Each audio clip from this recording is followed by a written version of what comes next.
Hello students, today we are going to start a new chapter, Introduction to Trigonometry of class 10th Mathematics. In this part 1, we are going to introduce a new branch of mathematics, trigonometry. सबसे पहले हमें जान लेते हैं कि ये जो trigonometry branch है इसकी स्टडी हम क्यों करते हैं. Why do we study trigonometry. यहाँ आप एक रियल लाइफ प्रॉब्लम देख रहे हैं. मान लीजिए एक व्यक्ति है और ये इस मीनार से कुछ दूरी पर खड़ा है और ये व्यक्ति चाहता है height of the Minar without actually measuring it. इस मीनार की जो हाइट वो मेजर करना चाहता है बिना इसको एक्चुअल में मेजर किए. तो यदि मैं यहाँ पर एक इस तरह से ये राइट ट्रायंगल की इमेजिनेशन करूँ, इस व्यक्ति से टॉप को मिलाने वाली लाइन, इस व्यक्ति को मीनार की तरफ, व्यक्ति से मीनार की तरफ जो ये हॉरिजॉन्टल लाइन है ये, और एक ये वर्टिकल लाइन, इन तीन लाइन से बनने वाला जो ट्रायंगल है, यदि मैं इस ट्रायंगल को कंसीडर करता हूँ तो इस ट्रायंगल में ये जो एच है, हाइट ऑफ द मीनार, ये सपोज मुझे फाइंड आउट करनी है. ये यहाँ से यहाँ तक की जो हाइट है, यहाँ से शुरू करें और यहाँ तक की जो ये यहाँ तक की हाइट, और ये वाला जो पोर्शन है ये हम आसानी से फाइंड आउट कर सकते हैं. This is the height of the person. तो ये तो हम आसानी से अलग से फाइंड आउट कर लेंगे. और सपोज ये वाली हाइट हमें फाइंड आउट करनी है, एच, इस राइट ट्रायंगल में जो दिख रही है, और ये मैं चाहता हूँ कि बिना मीनार पर चढ़े मैं फाइंड आउट कर लूँ. तो ज़्यादा सुविधाजनक ये रहता है कि इस राइट ट्रायंगल में ये जो डिस्टेंस है वो रियल लाइफ में हम आसानी से फाइंड आउट कर सकते हैं कि मीनार से ये व्यक्ति कितनी डिस्टेंस पर है. तो this is easily measurable.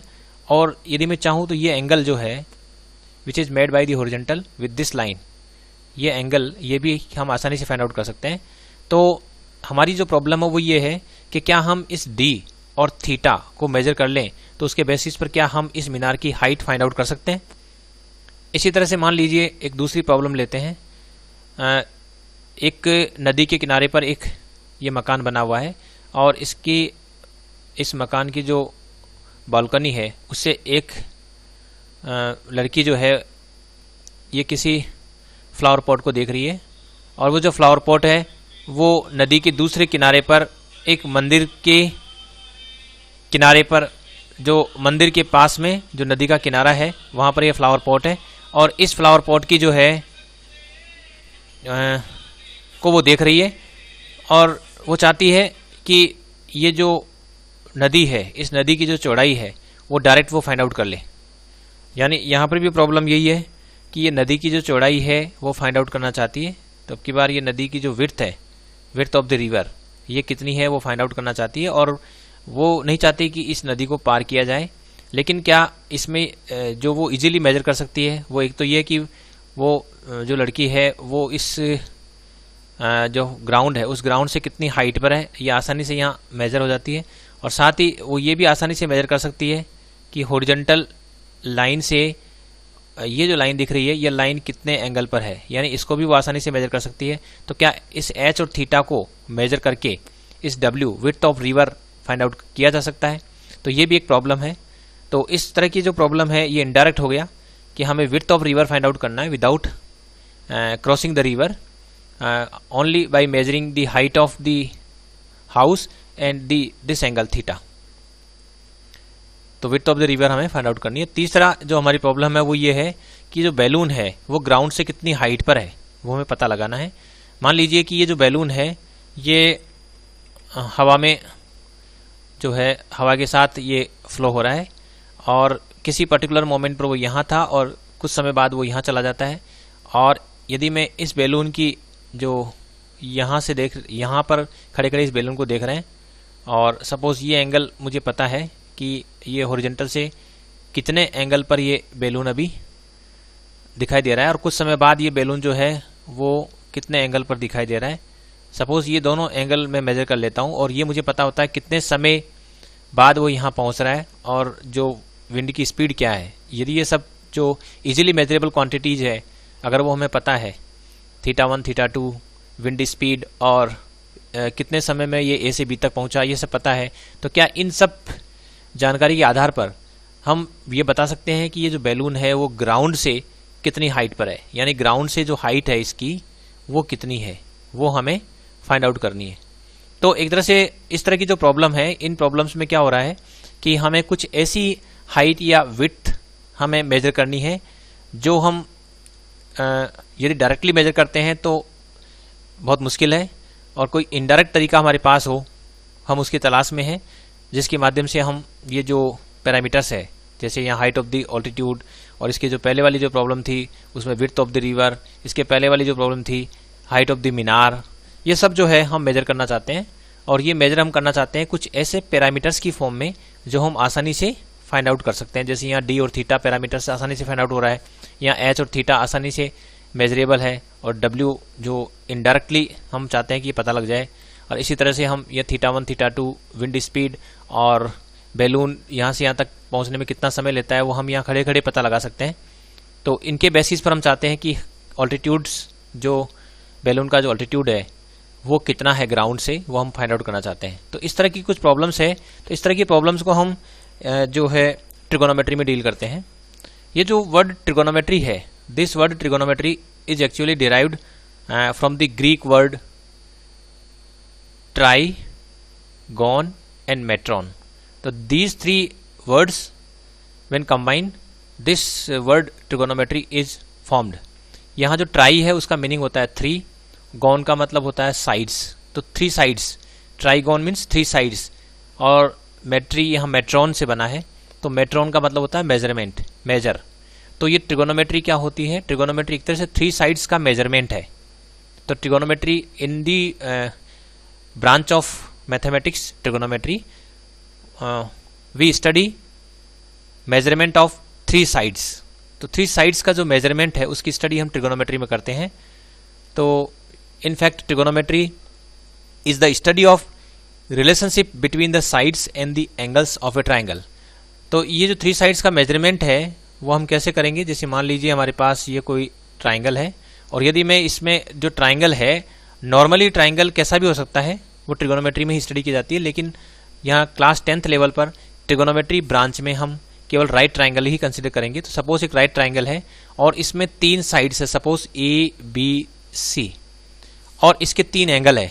Suppose ये जो एंगल है वो, तो ये वर्टेक्स सपोज ए है, और ये वर्टेक्स सपोज बी है, और ये वर्टेक्स सपोज सी है। तो ये जो यहाँ एंगल बन रहे हैं, angle A, angle B, angle C is of 90 degree. तो ये जो 3 एंगल है और ये 3 साइड है, इनमें जो आपस में जो रिलेशनशिप है उसकी स्टडी हम ट्रिगोनोमेट्री में करते हैं।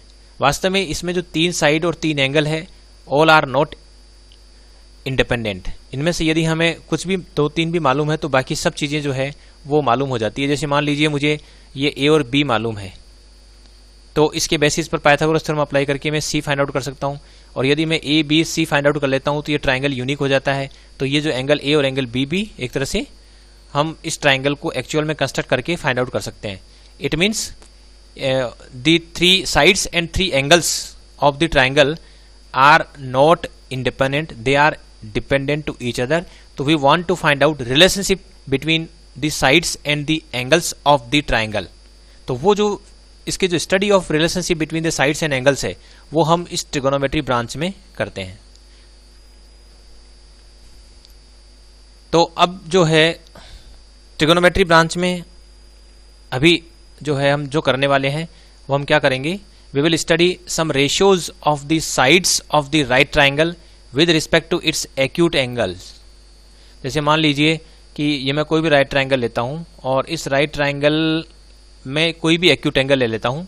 सपोज ये एक्यूट एंगल है और ये एंगल ए है, तो इस एंगल ए के रिस्पेक्ट में, इस एंगल ए के रिस्पेक्ट में जो साइड्स का रेशियो है, रेशियो ऑफ द साइड्स, यानी इस सपोज ये जो ट्राइंगल है वो है एंगल ए बी सी है, तो इस एंगल ए से जो एसोसिएटेड रेशियो है ऑफ साइड्स वो हमें उनकी स्टडी करनी है, और उन रेशियो को हम ट्रिगोनोमेट्रिक रेशियो कहते हैं। तो ट्रिगोनोमेट्रिक रेशियोज वास्तव में राइट ट्राइंगल की किन्हीं भी 2 साइड्स का रेशियो होता है। तो trigonometric ratios of the angle, यानी कि जैसे एंगल ए है तो एंगल ए के रिस्पेक्ट में हम जो 3 साइड्स दिख रही है, एंगल ए के रिस्पेक्ट में जो 3 साइड्स दिख रही है, उन तीनों साइड्स में से 2-2 साइड लेकर हम कुछ रेशियो फ्रेम करेंगे। उन रेशियो को हम ट्रिगोनोमेट्रिक रेशियो कहेंगे उस पर्टिकुलर एंगल ए का, और उन रेशो को हम विशेष नाम देंगे। तो ये सब हम जो है ट्रिगोनोमेट्री में स्टडी करने वाले हैं, और हमारा जो डिस्कशन है will be restricted only to acute angles, यानी हम केवल एक्यूट एंगल्स से रिलेटेड ट्रिगोनोमेट्रिक रेशियो ही पढ़ने वाले हैं, क्योंकि राइट ट्रायंगल में केवल राइट एंगल को छोड़कर बाकी दो जो एंगल होते हैं वो एक्यूट एंगल ही होते हैं। तो we are going to restrict our discussion only up to acute angles. तो हम जान लेते हैं कि ट्रिगोनोमेट्रिक रेशियोज क्या होते हैं। जैसा कि मैंने बताया, ट्रिगोनोमेट्रिक रेशियोज किसी भी राइट ट्रायंगल की दो साइड्स का रेशियो ही है, जहां तक हम एक्यूट एंगल कंसिडर करेंगे। जैसे मान लीजिए ये कोई राइट ट्रायंगल है, और इस राइट ट्रायंगल में एक एंगल तो ये 90 डिग्री हो रहा है, ये तो 90 डिग्री हो गया। अब इसके बाद में 90 डिग्री को छोड़कर दो एंगल दिख रहे हैं, इसमें से इस पर्टिकुलर एंगल को यहाँ हाईलाइट कर रखा है। अब मैं चाहता हूँ कि इस एंगल ए के रिस्पेक्ट में इस राइट ट्रायंगल की जो साइड्स है उनको हम किस तरह से पहचानेंगे।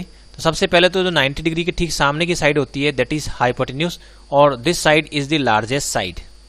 तो लार्जेस्ट साइड को तो आइडेंटिफाई करने में बिल्कुल भी दिक्कत नहीं आएगी, क्योंकि राइट ट्रायंगल में 90 डिग्री के ठीक सामने जो साइड होती है that is the largest side and that is known as hypotenuse. और फिर जो एंगल ए के रिस्पेक्ट में, हाइपोटेन्यूज तो हमेशा इरेस्पेक्टिव ऑफ एनी एंगल होती है, क्योंकि वो तो सबसे लार्जेस्ट साइड है, उसको हम आइडेंटिफाई कर लेंगे। इसके अलावा जो हमारे पास दो एक्यूट एंगल है, एक तो एंगल ए है और एक एंगल सी है। तो सबसे पहले हम एंगल ए के रिस्पेक्ट में देखना चाहते हैं, एंगल ए के रिस्पेक्ट में कि जो बाकी दो साइड्स है इसकी राइट ट्रायंगल की, उनको हम किस तरह से पहचानेंगे। तो सबसे पहले तो इस एंगल ए के ठीक सामने जो साइड देख रहे हैं आप, एंगल ए के ठीक सामने साइड का मतलब हो गया इस एंगल ए को जो कंस्ट्रक्ट करने वाली दो साइड है ए बी और ए सी, एंगल ए को कंस्ट्रक्ट करने वाली दो साइड ए बी और ए सी, इनको छोड़कर जो तीसरी साइड बच जाती है राइट ट्रायंगल की, उसको बोलते हैं side opposite to angle A. तो एक तो ये पहचानना है कि side opposite to angle A कौन सी है। दूसरा, जो एंगल कंस्ट्रक्ट हो रहा है एक्यूट एंगल, वो दो साइड से मिलकर बन रहा है, और उसमें से एक साइड तो हाइपोटेन्यूज है और दूसरी साइड बच जाती है which is used in framing this angle A also, that is this side is one of the arm of this angle ए।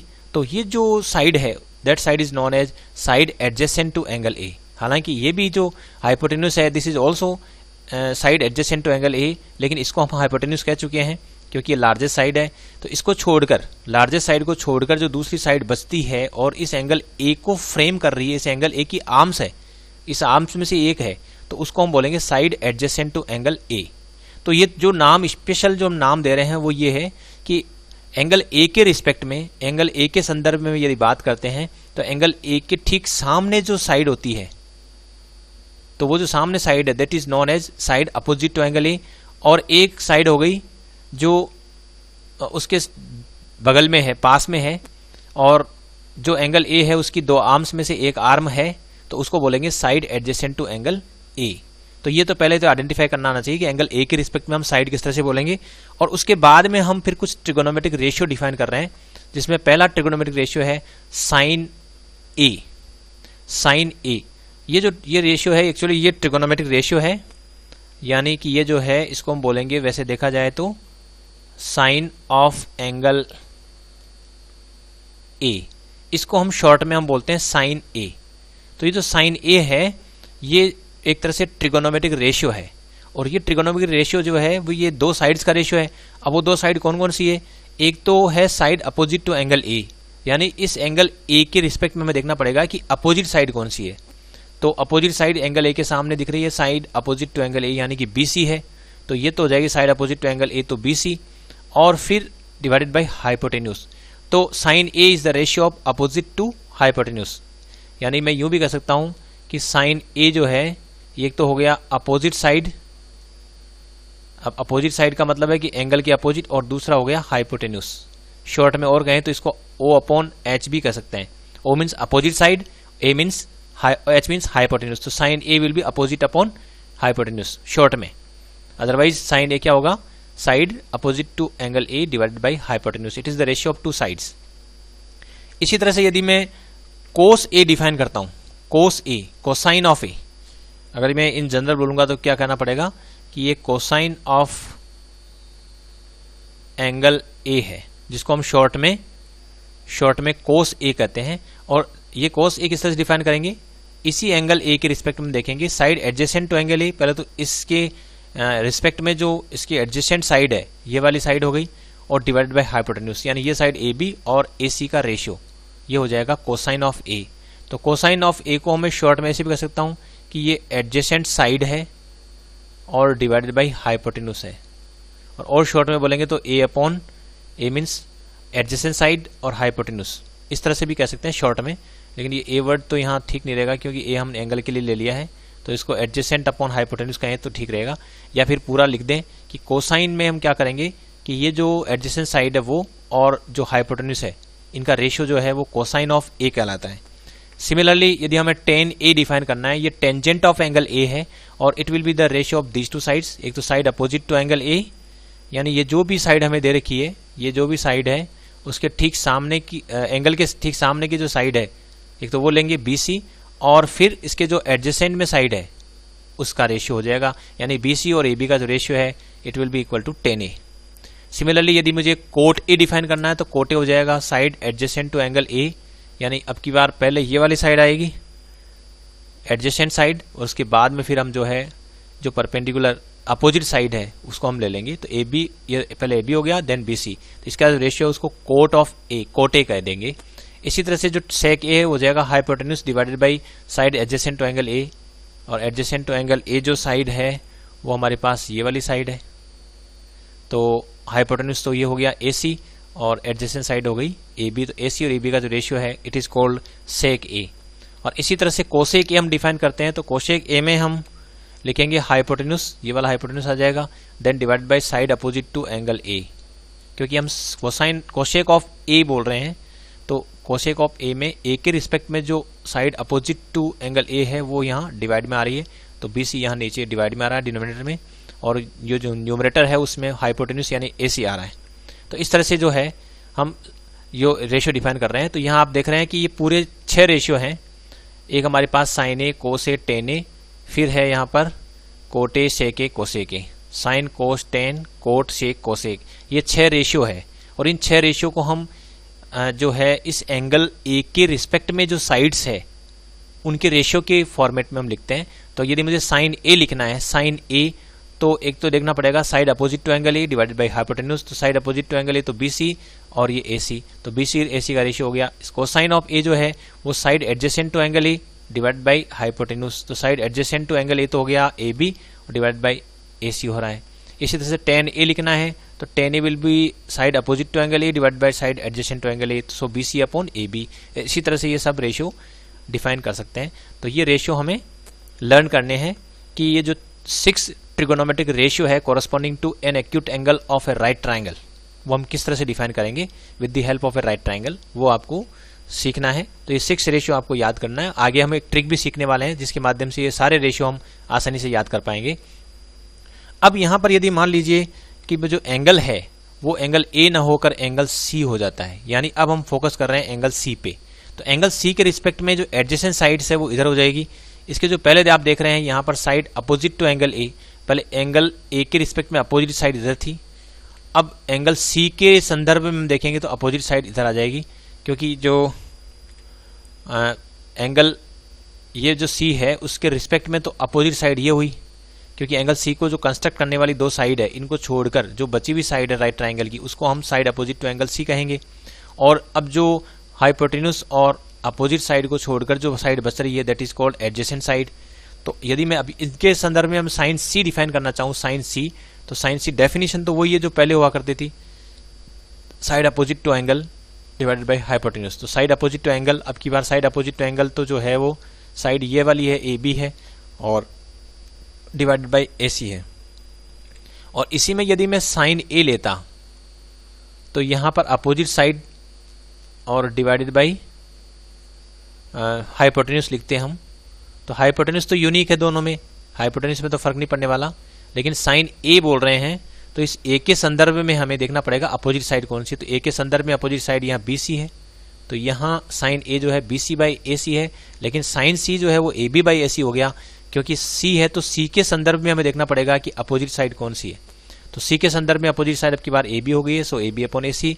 अगर ए के संदर्भ में या ए के रिस्पेक्ट में बात करें तो ए के रिस्पेक्ट में अपोजिट साइड हमारे पास बी सी हो जाती है। तो फॉर्मूला तो यही रहना है, लेकिन वैल्यू अकॉर्डिंगली चेंज हो जाएगी, क्योंकि अपोजिट साइड को हमें आइडेंटिफाई करना पड़ेगा in the reference of the angle. तो इसी तरह से कोसाइन सी, फॉर्मूला वही है, side adjacent to angle C divide by hypotenuse. अब इसमें एडजेसेंट साइड जो है वो इसकी एडजेसेंट साइड में बी सी आ रही है, so B C upon hypotenuse यानी ए सी।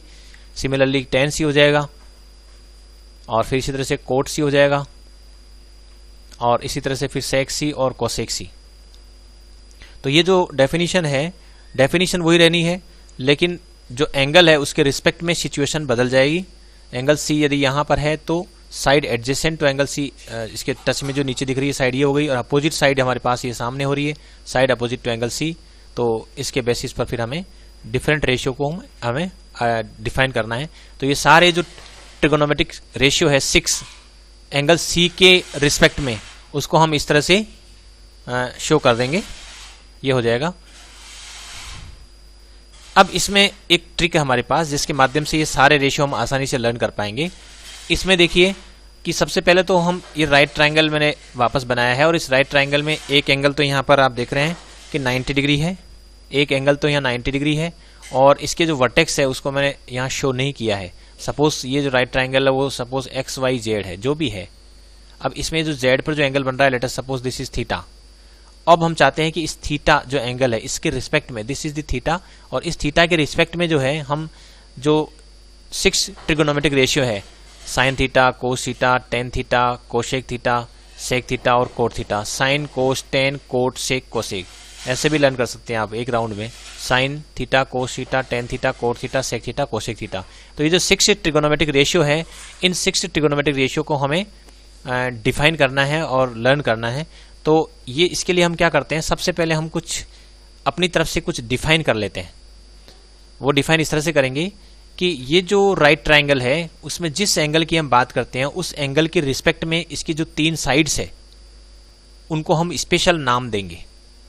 वो नाम इस तरह से देंगे कि जो एंगल थीटा है उसके रिस्पेक्ट में जो है इस थीटा के ठीक सामने की जो साइड है that is known as perpendicular, उसको हम परपेंडिकुलर बोलेंगे। हालांकि परपेंडिकुलर जो वर्ड है वो कुछ और मीनिंग के लिए भी रिजर्व है, लेकिन यहाँ हम इस राइट ट्रायंगल के संदर्भ में और किसी एक्यूट एंगल के संदर्भ में हम ये परपेंडिकुलर जो साइड है, परपेंडिकुलर साइड, उसको हम स्पेशल तरीके से डिफाइन कर रहे हैं। हम डिफाइन कर रहे हैं कि जो ये एक्यूट एंगल थीटा है जिसके की ट्रिगोनोमेट्रिक रेशियो हमें बताने हैं, 6 trigonometric ratio corresponding to angle theta हमें डिफाइन करने हैं। तो इस एंगल थीटा के रिस्पेक्ट में इस राइट ट्रायंगल में जो 3 साइड्स है उनको हम स्पेशल नाम दे रहे हैं, और ये जो 3 नाम है ये इस एंगल थीटा के रिस्पेक्ट में ही है, यानी जब तक ये एंगल थीटा है तभी तक ये नाम रहेंगे और इन नाम का कोई मीनिंग रहेगा। तो ये जो परपेंडिकुलर साइड होती है, परपेंडिकुलर साइड, वो कौन सी कहलाएगी कि एंगल थीटा को जो फ्रेम करने वाले दो जो आर्म है इनको छोड़कर जो तीसरी जो साइड है राइट ट्रायंगल की, वो जो साइड है that side is known as perpendicular. तो उसको हम परपेंडिकुलर, उसको हम कैपिटल पी से रिप्रेजेंट कर रहे हैं।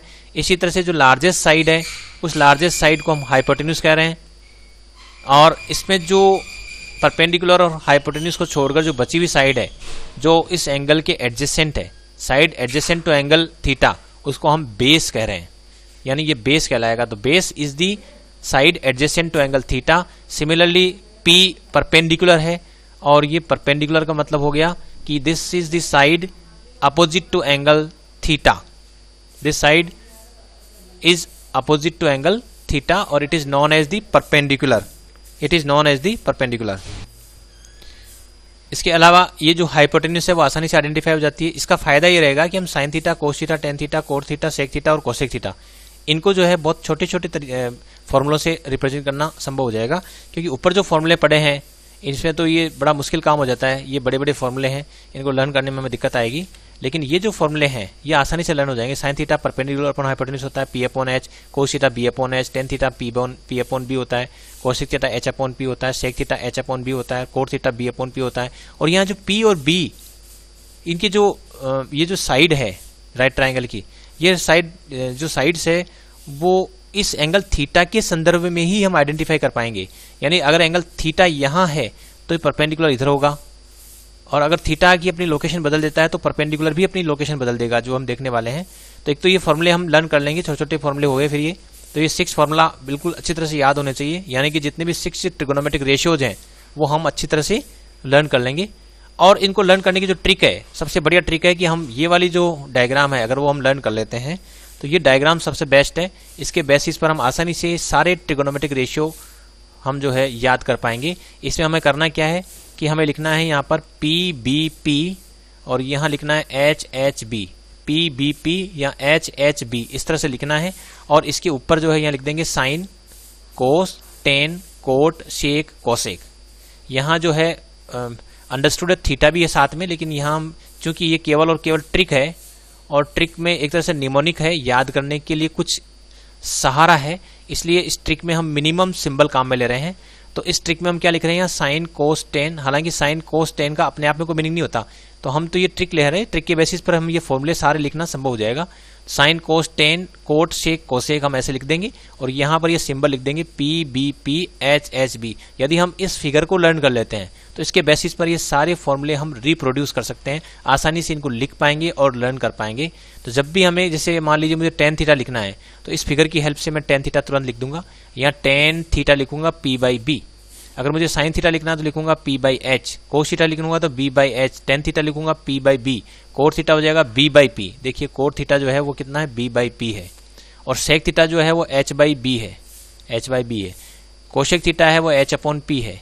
तो sine theta P upon H, cos theta B upon H, tan theta P by B, cot theta B by P और sec theta H upon B और cosec theta H upon P. इस तरह से ये जो सिंपल फिगर ये में learn हो जाती है तो उसके बेसिस पर ये सारे ट्रिगोनोमेट्रिक रेशियो हम आसानी से लर्न कर पाएंगे। पर ध्यान ये रखना है कि ये जो एंगल थीटा है अगर वो यहाँ है तो पी इसके ठीक सामने यहाँ पर होगा।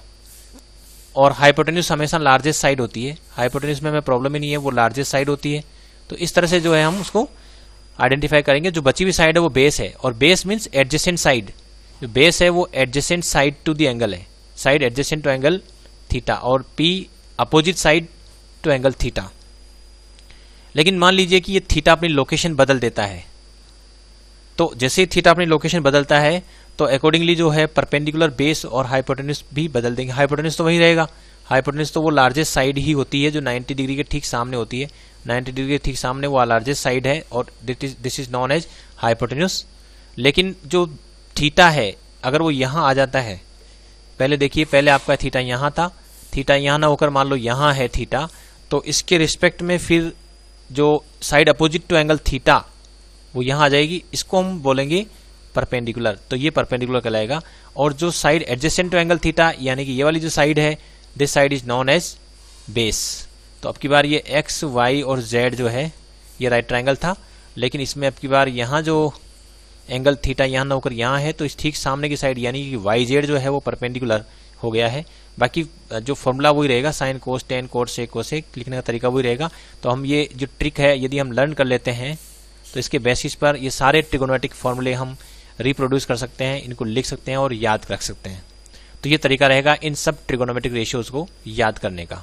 अब एक चीज़ और हम थोड़ा समझ लेते हैं यहाँ पर, कि हम यहाँ देख रहे थे कि कोई भी राइट ट्राइंगल हम लेते हैं तो उसके अंदर ये जो, सपोज ये राइट ट्राइंगल में ले रहा हूँ, यहाँ पर ये कंसिडर कर लिया मैंने ट्राइंगल APM, ये ट्राइंगल मैंने कंसिडर कर लिया। और इसमें यदि मैं साइन ए की वैल्यू डिफाइन करता हूँ तो साइन ए जो होता है वो होता है परपेंडिकुलर अपॉन बेस। तो यहाँ परपेंडिकुलर जो है वो PM हो रहा है, परपेंडिकुलर अपॉन हाइपोटेन्यूज, तो परपेंडिकुलर तो यहाँ PM हो रहा है और हाइपोटेन्यूज यहाँ पर AP हो रहा है। इसके ठीक पहले वाली देखिए, यहाँ पर साइन थीटा जो होता है वो होता है perpendicular upon hypotenuse, sine theta होता है परपेंडिकुलर अपॉन हाइपोटेन्यूज। तो इसके बेसिस पर हम देखें यहाँ पर, तो इस ट्राइंगल APM, इस ट्राइंगल में अगर साइन ए लिखूंगा तो साइन ए हो जाएगा परपेंडिकुलर यानी कि इसके ठीक side opposite to angle A यानी PM, और एक हाइपोटेन्यूज यानी कि हो गई AP। तो अगर इस ट्राइंगल को मैं कंसीडर करता हूँ तो साइन ए इस तरह से निकलेगा। लेकिन यदि मैं ट्राइंगल दूसरा कंसीडर कर लेता हूँ, सपोज मैं ACB कंसीडर कर लेता हूँ, तो इसमें भी एंगल तो यही है, ACB ये लार्जर ट्राइंगल कंसीडर कर लिया। और इसमें यदि मैं साइन ए निकालता हूँ तो यहाँ पर आ जाएगा परपेंडिकुलर अब की बार BC हो गया है और हाइपोटेन्यूज अब की बार AC हो गया है, तो यह BC अपॉन AC हो गया है। तो इस तरह से जो है यहाँ साइन ए इस तरह से निकलेगा, यहाँ साइन इस तरह से निकलेगा। तो यहाँ पर एक क्वेश्चन पैदा होता है कि क्या ये दोनों वैल्यू जो यहाँ से निकाल रहे हैं और यहाँ से निकाल रहे हैं, आर दे डिफरेंट और द सेम, क्या ये दोनों अलग अलग होगी या सेम ही होगी? क्योंकि मैं अगर ट्राइंगल बड़ा ले लेता हूँ तो क्या साइन ए की वैल्यू चेंज हो जाएगी? यानी कि मैं एक और ट्राइंगल कंसीडर कर लेता हूँ, मान लो ये कर देता हूँ ए एन क्यू, ये ट्राइंगल में कंसीडर कर देता हूँ, तो यहाँ तो साइन ए की वैल्यू और डिफरेंट आ जाएगी। यहाँ साइन ए की वैल्यू हो जाएगी आपकी परपेंडिकुलर हो गया Q N, side opposite to angle A जो है वो क्यू एन हो गया, और ये जो हाइपोटेन्यूस है वो ए क्यू हो गया है। तो यहाँ हमारे पास सिचुएशन डिफरेंट आ रही है। तो क्या हम ट्राइंगल की साइज अगर चेंज कर देते हैं तो क्या ये जो साइन ऑफ द एंगल है क्या वो चेंज हो जाएगा? यानी एंगल तो मैं फिक्स रख रहा हूँ, ये एंगल तो कांस्टेंट है जितना भी है, मान लो ये 30 डिग्री है तो 30 डिग्री मेंटेन रखता हूँ, लेकिन मैं ट्राइंगल कितना भी बड़ी साइज का बना सकता हूँ। तो ये रेशियो ऑफ साइड्स है वो डिफरेंट हो जाएगी, साइड से डिफरेंट हो जाएगी। तो क्या रेशियो भी डिफरेंट होगा? अगर रेशियो डिफरेंट होगा तो फिर इस साइन ए का कोई मीनिंग नहीं रह जाता, क्योंकि ये जो है वो साइड्स के रेशियो पर डिपेंड करता है, और अगर साइड्स का रेशियो ही बदल रहा है ट्राइंगल की साइज बदलने से तो फिर तो प्रॉब्लम हो जाएगी। लेकिन हम जानते हैं कि ये जो ट्राइंगल ए पी एम है, this triangle is similar to triangle A C B, ये जो है वो इस ए सी बी के सिमिलर है। सिमिलर क्यों है? क्योंकि एक एंगल तो इसमें कॉमन दिख रहा है, एक 90 डिग्री है। तो इस ट्राइंगल में और इस ट्राइंगल में हम देखें तो एक एंगल ए तो common to both the triangle, और एक एंगल 90 दिख रहा है। तो ये ए सिमिलरिटी से क्या हो रहा है, दोनों ट्राइंगल सिमिलर हो रहे हैं। और ये दो ही नहीं, साथ में देखें तो ये जो ट्राइंगल है ए क्यू एन, ये भी इसके साथ सिमिलरिटी से हो रहा है, क्योंकि इसमें भी ये 90 डिग्री ही आ रहा है। तो तीनों ट्राइंगल सिमिलर है, तीनों ट्राइंगल सिमिलर है, तो रेशियो ऑफ साइड्स जो है वो सेम होगी। यानी यहाँ अगर मैं रेशियो लेता हूँ पी एम और सी बी, पी एम और अगर मान लीजिए यहाँ लेता हूँ P M upon A P, तो यहाँ लिख दिया मैंने, मान लो मैंने P M upon A P, ये तो पी एम सेकेंड टू जो लेटर है और टू सेकेंड लेटर, और ये जो फर्स्ट टू लेटर है उनसे बनाया। और इधर भी मैं ऐसे कर सकता हूँ बी सी यानी सी बी, और इधर जो है ए सी, इनका रेशियो। इसी तरह से यहाँ देखूँ तो ये क्यू एन और यहाँ ए क्यू, इनका रेशियो ये सेम होगा, क्योंकि जब ट्राइंगल सिमिलर होते हैं तो their sides are proportional, so this ratio is true. तो ये रेशियो तो सेम है, लेकिन ये रेशियो ही तो P M upon A P, B C upon A C और Q N upon A Q है। इसका मतलब है कि ये जो वैल्यू आएगी all will be the same, सारी वैल्यू क्या होगी, सेम होगी। और ये सेम है, इससे जो है ये मीनिंगफुल हो जाता है, यानी कि दिस इज जो है वो मीनिंगफुल और ये यूनिक हो गया, यूनिक हो गया, और independent of size of the triangle हो गया है, independent of the size of the triangle. जो ट्राइंगल हम कंसीडर कर रहे हैं उस ट्राइंगल की साइड पर ये इंडिपेंडेंट हो गया। इसका मतलब हुआ कि जैसे ही मैं एंगल फिक्स कर देता हूं, जैसे मैं कहूं कि साइन 30 डिग्री, तो इसका मतलब है कि इसकी वैल्यू अगर मुझे इवेल्युएट करनी है तो मैं कोई भी ट्राइंगल बना सकता हूं। बस ध्यान रखना है कि यहाँ जो एंगल बन रहा है वो 30 डिग्री बना दूंगा, और उसके बाद ये साइज कितनी भी बनाओ, और उसमें सपोज यहाँ की जो साइड है और ये जो साइड है, इसको यदि मैं मेजर कर लेता हूँ और इनका रेशियो निकाल लूंगा, तो ये जो रेशियो है this will be equal to sine 30। तो अगर मुझे साइन 30 डिग्री निकालना है तो मैं एक ट्राइंगल बनाऊंगा, और वो किसी भी साइज का बना सकता हूँ। मैं किसी अलग साइज का बनाऊँ और मेरा जो फ्रेंड है वो कोई दूसरी साइज का ट्राइंगल बना रहा है, तो इससे कोई फर्क नहीं पड़ेगा यदि वो उस एंगल को 30 डिग्री मेंटेन कर लेता है और फिर ये दो साइड्स का रेशियो फाइंड आउट करता है, तो ये रेशियो जो है वो इस ट्राइंगल में भी उतना ही आएगा, और इससे जो बिगर ट्राइंगल है उसमें भी उतना ही आना है। तो साइन 30 डिग्री की जो वैल्यू है वो will be independent of the size of the triangle. Similarly, we can say that this is true for other trigonometric ratio also, क्योंकि सब में ये सिमिलरिटी कॉन्सेप्ट लग जाएगा, और हम कह सकते हैं कि ट्रिगोनोमेट्रिक रेशियो जो होते हैं वो केवल और केवल इस एंगल पर डिपेंड करते हैं, दे does not depend on the size of the triangle. तो यह हमारा कंक्लूजन होगा, the values of the trigonometric ratio, values of the trigonometric ratio, ratios of an angle, किसी भी पर्टिकुलर एंगल के जो ट्रिगोनोमेट्रिक रेशियोज की जो वैल्यूज होती है, do not vary with the lengths of the sides of the triangle. If we change the size of the triangle, if we change the lengths of the sides of the triangle, then these ratios do not vary, value of these ratio do not vary, बशर्ते कि angle remains the same. Angle यदि हम same रख लेते हैं, यहाँ आप देख रहे हैं ये जो एंगल ए है it is maintain the same in all the triangles what ever be the size of the triangle, but the ratio whatever ratio we get, all ratios are equal. So value of the trigonometric ratio depends only on this angle. It does not depend on the size of the triangle. तो ये हमारा एक result है जो हम समझ सकते हैं। तो आज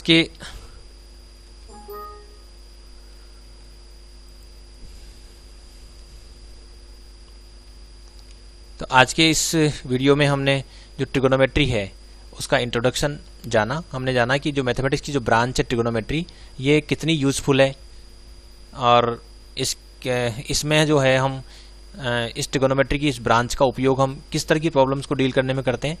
और दूसरा, ट्रिगोनोमेट्री की जो ब्रांच है उसमें सबसे पहली जो स्टडी होती है वो होती है ट्रिगोनोमेट्रिक रेशियोज़ की। तो जो 6 ट्रिगोनोमेट्रिक रेशियोज़ है उनको आज के इस वीडियो के माध्यम से आपने ज़रूर सीखा होगा, और इन सभी ट्रिगोनोमेट्रिक रेशियोज़ की जो वैल्यू है वो ये जो 6 ट्रिगोनोमेट्रिक फार्मूला है, इन 6 ट्रिगोनोमेट्रिक फार्मूला को आपको लर्न करना है। यानी कि सारे रेशियोज़ है, इनके नाम याद रखने हैं, sine theta, cos theta, tan theta, sine theta, cos theta, tan theta, cot theta, sec theta और कोसेक थीटा। और इस फिगर को यदि आप लर्न कर लेंगे तो उसके बेसिस पर आप आसानी से जो है ये सभी ट्रिगोनोमेट्रिक रेशियोज़ याद रख पाएंगे। इसमें आपको पता होना चाहिए कि परपेंडिकुलर साइड का मतलब क्या होता है, बेस का मतलब क्या होता है। तो परपेंडिकुलर साइड क्या होती है, side opposite to angle theta, और जो बेस होता है वो होती है side adjacent to angle theta. उसको हम स्पेशल नाम दे रहे हैं, बेस शॉर्ट नेम दे रहे हैं, ताकि ये सारे रेशियो हम आसानी से लिख पाएं और याद रख सकें। Thanks for watching this video.